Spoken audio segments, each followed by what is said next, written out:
Thank you so much for coming out at 9 a.m. on a Saturday. I'm not sure if I would be willing to do it, so it's very appreciated. So welcome to Error is Human, the Complexity of Security Failures. I'm Kelly Shortridge. I'm VP of Product Strategy at Capsulate, which is a Linux visibility and protection startup based in New York City. In my spare time, I research the intersection of behavioral economics and InfoSec. I always like to set the tone of the talk with a quote, and here I'm going to be quoting Alexander Pope, who said, "To err is human, to forgive is divine." Humans make mistakes. It's part of our nature. I think it's more of a feature than a bug. It's good for evolution, because many of our mistakes are the result of thinking that was actually rational in the moment, but later on doesn't seem so right. InfoSec's mistake, however, is operating as if humans can be forced to never, ever make errors. We punish those who deviate from our policies and scoff at security teams who are pwned in silly ways by script kiddies. We also say that security might be solved if only users weren't so stupid to click on links. The problem is this mentality undermines our strategies and it forces us into a futile war against human nature, which doesn't make a lot of sense. InfoSec kind of hopes to bend reality to its own will, not realizing that we're also mortal and we also can make these mistakes. So to achieve the goal of building secure systems, we have to evolve our thinking. We have to work with human nature rather than against it. So in this talk, my goal is to show you why this shift is so essential and also how to begin down this path. So first, we'll explore what do we actually mean by human error, because it's a highly subjective term. Then we'll delve into some of the cognitive biases, specifically hindsight bias and outcome bias, that play into this. Then we'll discuss how InfoSec is currently coping with this sort of failure in human error. And then finally, we'll delve into how InfoSec can actually create this shift in its approach and stop fighting against nature. So first, what do we mean by error? When we invoke human error in the discussion of security failure, what do we actually mean by it? An error can reflect either an action that leads to a failure or it's an action that deviates from expected behavior. This is true for humans and systems alike. Failure is quite obviously the opposite of a success, when the objective is not actually achieved. We experience failure all the time to varying degrees of severity and consequence. Through the lens of complex systems, failure can also represent the inability to cope with complexity. So I think a security failure represents the breakdown in our security coping mechanisms. The phrase human error specifically involves subjective expectations, often societal, on behavior. Is it a human error if a sales engineer downloads some executable so they can run a demo call and that leads to a sale? A security person may think so, but the sales leader may not think so. Is it human error to overlook one of 1,000 alerts, 90% of which are false positives, and that was about potentially malicious endpoint activity? The SOC analyst might think it's justifiable, but then an incident response consultant may think it was a stupid mistake. Understanding why an incident happened is obviously essential for process improvement. The problem is if human error means the human performed an action that contributed to failure, that's not that useful, but at least it's more constructive because it encourages an exploration of all the things that led to the failure. But if human error means the blame for the error rests on the human, that's entirely unproductive. You're really unlikely to learn much from your incident review. Aviation, manufacturing, and healthcare have all experienced this revolution in thinking. Healthcare, there's tons of literature on this, and I have my sources at the very last slide, is still struggling to change its ways in light of the fact that human error empirically doesn't really exist. The problem is much of healthcare views all areas as mistakes, which are inappropriate intentions, rather than slips, which are unintended actions. I think InfoSec is pretty similar in that way. So across industries, all human error usually shows is that a human was involved in the failure somehow, which isn't very illuminating until we have everything driven by AI and some sort of horrible dystopia. So ultimately, human error means different things to different people. The term is much less grounded in reality than we think. So in truth, most of what we deem human error is really tainted by our cognitive biases, specifically hindsight bias and outcome bias. Cognitive biases represent mental shortcuts that are optimal for evolution, but not necessarily for the cognitive demands that pervade our modern environments. We have to learn from the past in order to progress. The problem is our lizard brains, as I call them, the kind of evolutionary thinking we have, can take things too far and veer into the territory of hindsight bias. So what is hindsight bias? It involves our present knowledge influencing our consideration of past events, the I knew it all along effect, or what's also called the curse of knowledge. For example, think about all the armchair experts that come out on Twitter or LinkedIn or everywhere else after every breach, talking about how obvious it was that a breach would happen. Repeated experiments show that people tend to overestimate their predictive abilities when they don't have the benefit of this future knowledge. So as a practical example, people condemned financial analysts who didn't predict the 2008 financial crisis across the world. They deemed it as inevitable and that all the signs were there and how could anyone have missed it? In InfoSec, I remember when the Sony Pictures leak happened, many people didn't actually believe it was North Korea. They believed this now defunct Norse company, which was the one with the pew-pew map, if you remember that, over US officials that said it was North Korea. Of course, now if you ask anyone, it was so obvious that it was North Korea all along. Outcome bias is when we judge the decision, the quality of a decision based on its eventual outcome. We tend to judge a decision far more harshly if it led to a negative outcome than if it led to a positive outcome. So outcome bias really weighs the ultimate outcome as the most important factor when evaluating the correctness of decisions. In both cases of bias, we really should evaluate what was the best decision at the time, given what was known at the time, without the benefit of hindsight, knowing more information than you did in the past, or outcome, which is knowing what you would result. For those of you who are familiar with the philosopher David Hume, his work on causation very much fits into this mold. The thing is, all decisions in life involve some level of risk. They're pretty complex. So the resulting outcome of a decision is largely based on chance. So if you subscribe to the multiverse theory, whatever your most recent stupid decision was, like coming to a 9 a.m. talk on a Saturday, that resulted in something terrible in our world, actually resulted in something great in another world, which maybe is a little comforting. So when we succumb to outcome bias, we're really unfairly holding people accountable for things that are outside of their control. The classic example of outcome bias is that people rate the decision to operate far more harshly if the patient died than if the patient lived. But logically, the decision to operate should be the same regardless of outcome because you had the same probability of success going into it each time. So this sort of evaluation really punishes practitioners for only holding knowledge of the present, not the future, which is super unfair. So how many of you heard about the latest Capital One breach? Okay, a few of you. So Capital One was hacked kind of by an insider who at least had some familiarity. There seemed to be a misconfigured WAF, et cetera, et cetera. But when Capital One was breached, there was a lot of talk about how Capital One's kind of cloudy and DevOpsy strategy didn't work. And they had been pretty vocal about pursuing this kind of approach with modern infrastructure. They definitely experienced a security failure, but I think any of us who were external to them can't really judge if it was a failure of strategy or not. I personally don't think it is. These cognitive biases, outcome and hindsight bias, change how we cope with failure, and they also beguile us into believing that human error was the root cause of something. That's really a misguided notion about how systems fundamentally work. So now let's examine how InfoSec currently copes with security failure and this so-called human error. Which brings us to unhealthy coping mechanisms. So the first unhealthy coping mechanism is blaming human error. I would argue InfoSec's favorite pastimes are picnic and pebcac, which is problem in chair, not in computer, and problem exists between keyboard and chair, respectively. So blaming failure on humans is pretty convenient, but really it's kind of a folly endeavor. It doesn't mean that humans are absolved of accountability. There are definitely malicious individuals that aim to inflict harm, particularly when you're dealing with security stuff. But what it means is that you cannot settle on blaming the individual closest to the event that led to failure. You have to examine all of the contributing factors if you want to productively investigate. The fundamental attribution error is the tendency for people to assume other people's characteristics are innate traits, but anything that you do is just situational.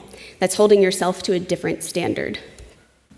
So for example, if, and this has happened to me, if we as InfoSec professionals fall victim to a phishing test in an organization, we'll probably laugh it off and be like, oh, I hadn't had my coffee, or I have a zillion things on my plate. But then if we see someone else clicking on a link in a phishing exercise, it's like, oh, well, they're lazy or sloppy or naive or inattentive and all of that stuff. So believing someone deliberately made the choice to go on this kind of error-prone path ferries us towards the strategy of blaming humans, which isn't great. Really, an error occurring represents the starting point for an investigation, not its conclusion. Errors are a symptom of failure, not a cause, because they arise between the relationships between components in a complex system. When someone clicks on a link they shouldn't, the first question should be, why did they click on the link? And another relevant question is, why did clicking on the link actually lead to an incident? But these questions go unanswered if we are satisfied that the incident is explained by human error. We tend to follow it by a proposed mitigation like user education, which really doesn't have much of a chance of succeeding. So a focus on human error as a root cause leads to solutions that fail to understand the real priorities for users in question. For example, expecting DevOps to suddenly care about implementing security in the software development lifecycle after a training module is unrealistic and unlikely to work. Some savvier InfoSec teams use a 5 whys approach, which is just asking why 5 times, getting deeper and deeper. And it's because they seek to understand the underlying factors that contributed to events to determine what other systems might have the same issue and how they can improve their systems. But there are still too many instances of blaming humans and firing them to solve the problem. I'm guessing everyone here probably heard about the Equifax breach, right? No one's raising their hand, but I'm going to assume so. So the ex-CEO of Equifax blamed human error for the breach. Specifically, one individual was identified as not ensuring communication got to the right person to manually patch the application. But there didn't appear to be an exploration of the friction-filled workflow for patching, the organizational pressures to maximize uptime, the reliance on legacy systems, nor the inappropriate workflow placement of the vulnerability scanner itself. So this isn't just a problem in InfoSec. In the investigation of 27 major aviation accidents by the National Transportation Safety Board in the United States, 96% cited humans as the probable cause of the accident, and 81% of those accidents cited humans as the sole cause.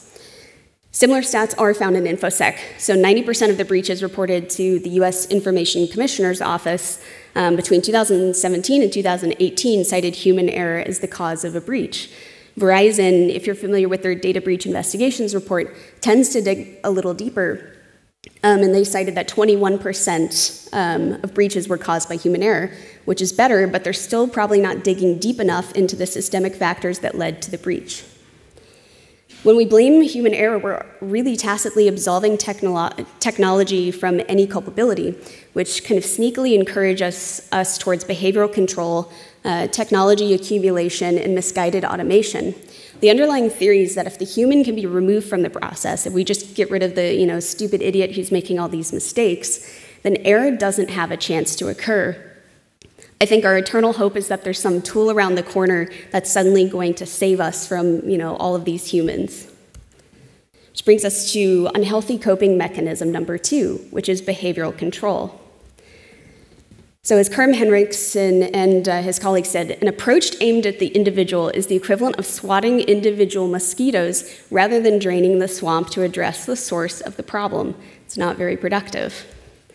A sneaky way to tell yourself you're not blaming humans is to focus on protocol and policy violations, which feel neutrally stated but still really at a fundamental level are blaming humans.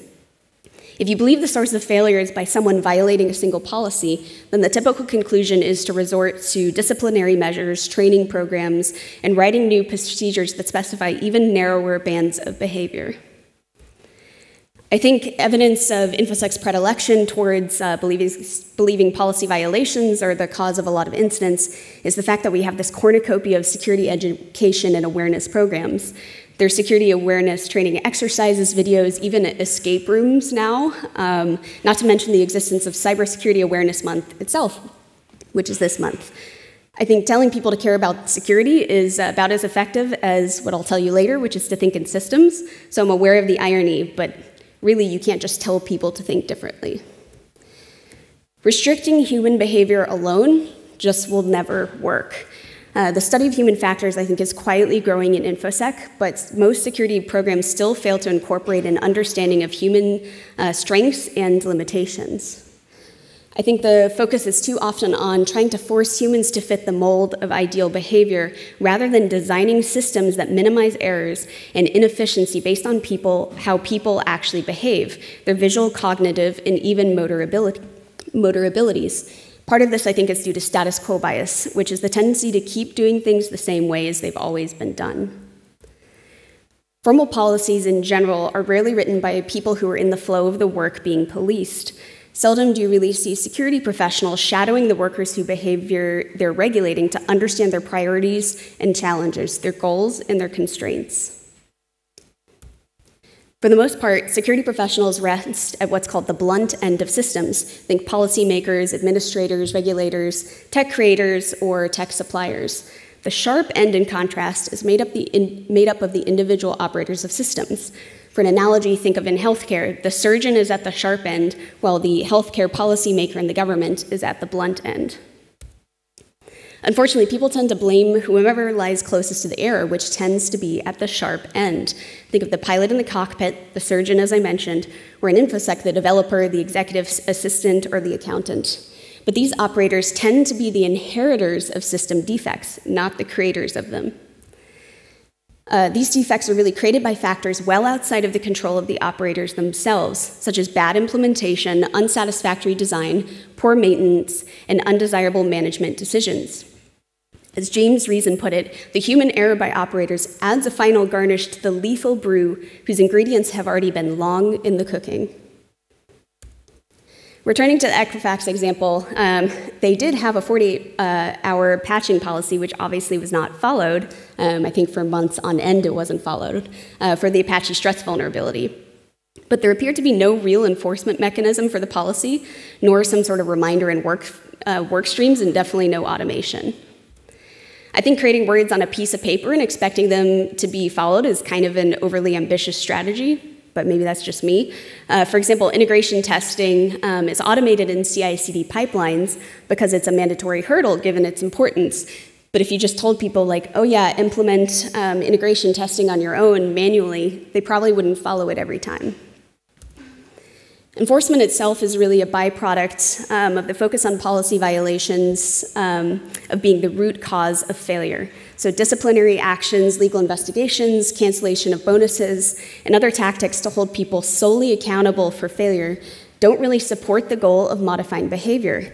It encourages fear and resentment, suppression of information that could actually be valuable to detect things early. They could be seeking other employment, as well as quieter ways of them working around whatever your security standards are. So as a case study, in 2016, there was a lawsuit filed against SS&C, which is a financial technology company, alleging that a failure to follow their own policies led to a business email compromise scam, and millions of dollars were lost in it. SS&C maintained plenty of written policies, just like Equifax, regarding the need for 4 people to verify a transaction before it could be completed, and also to check the email for signs of fraud. But these policies obviously failed to prevent the incident. Policy violations was deemed the root cause of it, but a closer examination shows that there was little process or technology to help deter business email compromise.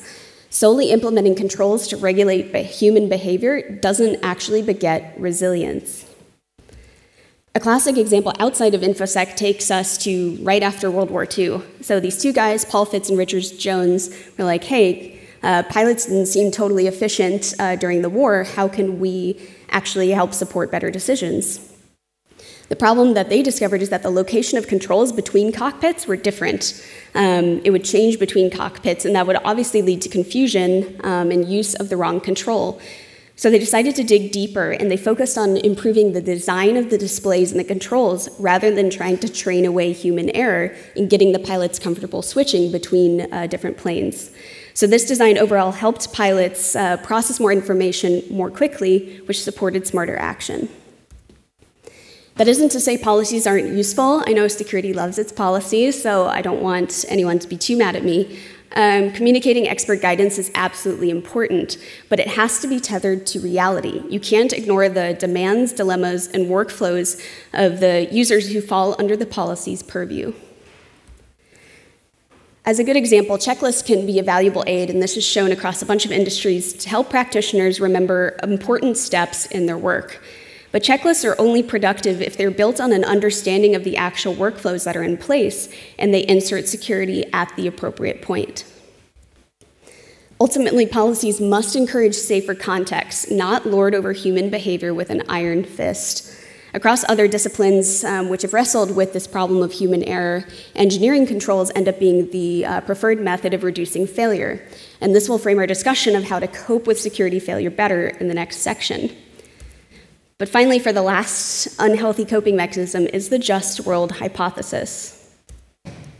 Attempting to find the ultimate seed of failure, whether the seed is an errant human or a policy violation, is really a mechanism for coping with fear. If we accept that everything kind of hangs in this delicate balance and that the same kind of things can lead to both success and failure, we realize that it's not due to a single event that failure happens. It's this kind of interrelation of factors, the fact that all of these components align in a way to create failure. And that means the world feels like a more disordered and dangerous place. This concept obviously naturally fuels fear. Humans tend to prefer believing that the world is an orderly, just, and consequential place, which is what's known as the just world hypothesis. So believing that the same components and procedures can lead to success and failure, that there's not just a single event that sets destiny, violates this just world hypothesis. So how many of you have seen the HBO series Chernobyl? Okay, a lot of you, perfect. So the contributors to failure existed well before the days or even weeks leading up to the meltdown, and it was far from a linear process. As the researcher Kim Vincente points out, reduced operating power, a disabled safety system, a lack of information about system state, missing feedback for operator actions, unfamiliarity among operators for such an anomalous situation, and the complexity of the nuclear reactor itself all contributed to failure. It just wasn't one single event. So any one of these factors in isolation may not have actually led to a meltdown. It was alignment of these kind of unfortunate stars that led to this disaster. Errors should probably be seen as the kind of to be expected byproduct or side effect of the pursuit of success under resource constraints. The routes to failure are generally longer and more circuitous than we conceive, which requires us to zoom way out and start looking at a systems level. Which brings us to how we can more productively deal with security failures, discarding human error, behavioral control mechanisms, and the just world hypothesis to do so. So now it's time to make failure epic.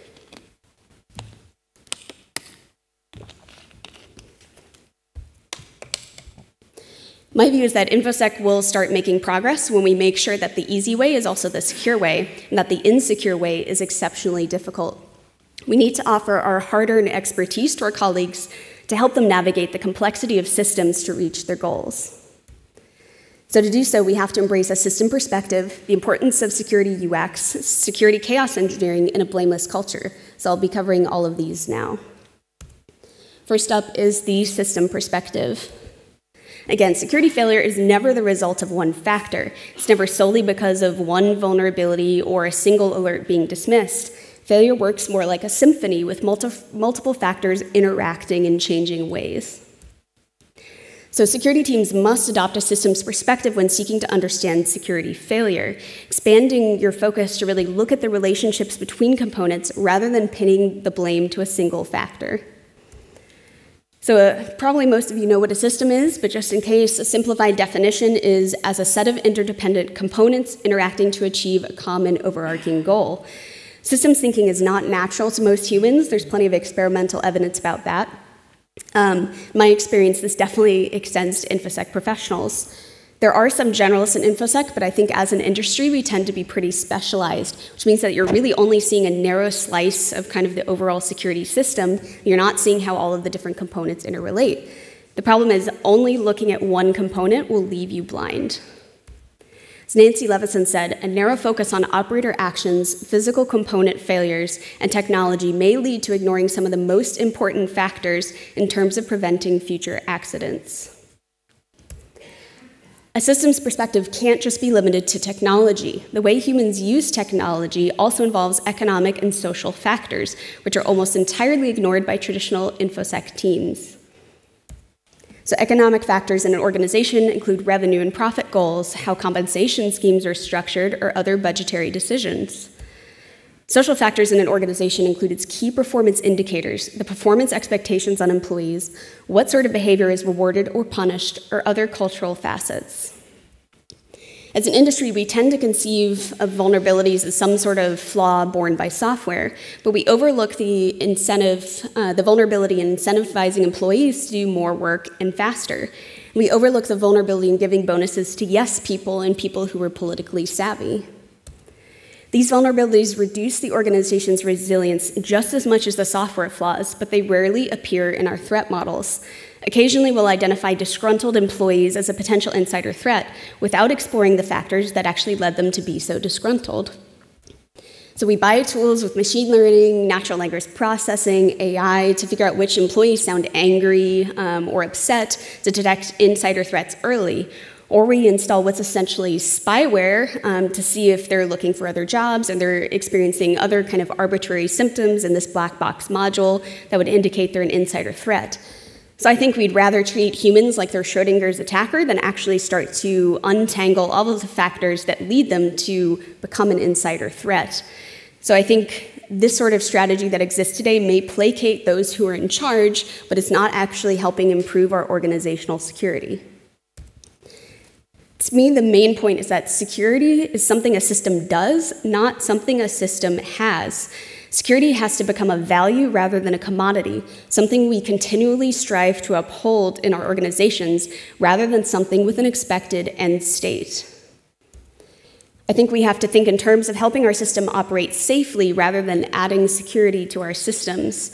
With this view, you can see how failure unfolds within the system, which allows you to begin identifying points at which the progression of the failure might have been stopped or somehow diverted. And I think this helps inform what signals we can start collecting early to help identify failure earlier. This is the risk of poorly chosen health metrics and other security vanity metrics. They don't provide you with the full picture of organizational security. The percent of users clicking on phishing links in your organization doesn't tell you whether your organization will experience a horrific incident if someone actually clicks on the link. The percent of phishing that bypasses controls is far more valuable, or even the percent of people that are reporting phishing. Also, perhaps the number of vulnerabilities found matters less than their severity and how quickly they're being remediated, how early in the software development lifecycle they're being fixed. Part of this is InfoSec needs to really analyze the mismatch between the organization's self-perception and its reality. As Toby Kohlenberg, who's head of red teaming at Dropbox, opined, red teaming done properly adopts the mental of a devil's advocate, performing alternative analysis to enhance decision-making. Security teams, not just red teams, should perform alternative analysis for their organization, helping it view problems through a different lens and pushing back against the Kool-Aid drinking that can lead to complacency. The alternative analysis must also include consideration of outside perspectives. In red teaming, this manifests as thinking like your adversary. For defenders, I think it should additionally manifest in user research, understanding of the users building, maintaining, and using the systems in your organization so that the security program is not built on this fantasy view of how your organization works. So adopting a systems perspective is the first step to better coping with security failure because it allows you to see how a combination of long-standing problems with acute events leads to failure. Security UX is the next step. Security has to recognize that much of security failure originates in competing goals and the harrowing pressure required to meet those goals. The accountant who wires money out to attackers due to business email compromise does so for a reason, and it's not because they're stupid. What drives their promotion opportunities? What drives their firing? Does the accounting team measure success based on minimizing transaction time? Many, but certainly not all, performance goals in an organization will be in conflict with the security. So your job as defenders is to help your colleagues cope with this mess. A core principle to understand is that human attention is a finite and precious resource. Just because you believe that security should be the priority doesn't mean it will when so many other things are competing for limited cognitive bandwidth. What sort of events draw practitioners' attention? How can you instead draw attention towards security concerns instead? You can't answer these questions without user research, otherwise it will just be guesswork. UX is more than just figuring out like button placement, which is more UI anyway. It explores how information should be presented and how to help practitioners better perform their work. So Katie McCaffrey at Microsoft had this great tweet recently. She said, daily reminder for DevOps and InfoSec people designing tools. Alerts that always show up red don't make your systems more reliable or secure. They just teach people to ignore alerts. I think her words are pretty wise. We have to always consider what behavior we're encouraging, what other cognitive demands are present on the user, and how we can incentivize the user to turn their attention towards security. So I recently read an article that Raytheon designed an aircraft safety system to flash a big red alert that proclaimed cyber anomaly in all caps, which is kind of ridiculous. Big red alerts may attract attention, but what is the pilot really supposed to do with this information? How should the pilot react? What are they supposed to investigate? Does it apply solely to life or death scenarios? Should they assume there are no false positives? Creates a lot more questions, I think, than answers. All of these considerations can be realized through choice architecture, which I think is a sorely underutilized tool within InfoSec. Choice architects have the responsibility for organizing the context in which people make decisions. Nudging users towards desired behavior through smart design can encourage security in a very natural way, rather than feeling like some sort of bolted-on intrusion. One of the more powerful tools in the choice architecture arsenal is the use of defaults, placing the ideal behavior on the path of least resistance. So requiring two-factor authentication to set up an account represents the use of default. Implementing security tests into CI/CD pipelines is another form of default. Users, of course, will probably still be upset about some security policies getting in the way of your work, but your job is to balance reasonable reality-grounded policy with ensuring systems operate safely. Once you understand that humans tend to make slips, which are unintended actions, rather than mistakes, which are inappropriate intentions, you start to focus your attention on the design of systems with which humans interact. That includes software, devices, protocols, and also work environments. So tactics to reduce slippage include checklists as memory aids, forcing functions and defaults to reduce workarounds, removing complexity and functionality sprawl from software, and eliminating distractions at points of workflow that require the utmost attention. Think of when the SecOps analyst first sees that there's some sort of major horrible alert that happens. They need their full attention on that. When you design security procedures, security software, or security tests, you're probably thinking of some sort of predetermined usage pattern for how people should be using it. If it's poorly designed and doesn't cover all use cases that arise, though, users will be inventive and they'll find workarounds. So strong security design conceives the potential for deviations, supporting workarounds that allow flexibility, but also minimize the risk arising from non-standard user strategies. So in security, this could take the form of letting the user select an option for a security exception for a short window of time, which would trigger an alert to the security team and additional monitoring. Duo Security, for example, uses a self-service approval path to allow users to run a new or unknown binary that is not currently allowed by their whitelisting. They ping the user with a Slack bot to confirm that the user indeed wanted to run the application, which helps detect unauthorized usage of the workaround. The good news is they'll probably be open sourcing this soon, but there are a few other companies, including Dropbox, that use Slack bots similarly to this. The reality is sometimes there are really no clean workarounds and no clean solutions that don't create just a proper loophole that attackers could take advantage of. So this really makes it an exercise in acceptable trade-offs. If the bypass is brief enough that only a motivated drive-by attacker could leverage it, maybe that's an acceptable level of risk. Even so, providing alerts to the user in question, for example, with a Slack bot, and the security team getting an alert as well can help flag when workarounds are actually malicious activity. So to recap, security UX involves understanding user workflows, what is capturing their attention, and how to guide more secure behavior that still allows them to meet their primary goals. If you rest your faith in the excuse of human error, you'll never be forced to untangle all of this complexity and understand the systemic factors that lead to success or failure. So this brings us to chaos security engineering. To improve your understanding of your systems, the context they create, and how that context can lead to failure, security chaos engineering is a very worthy pursuit.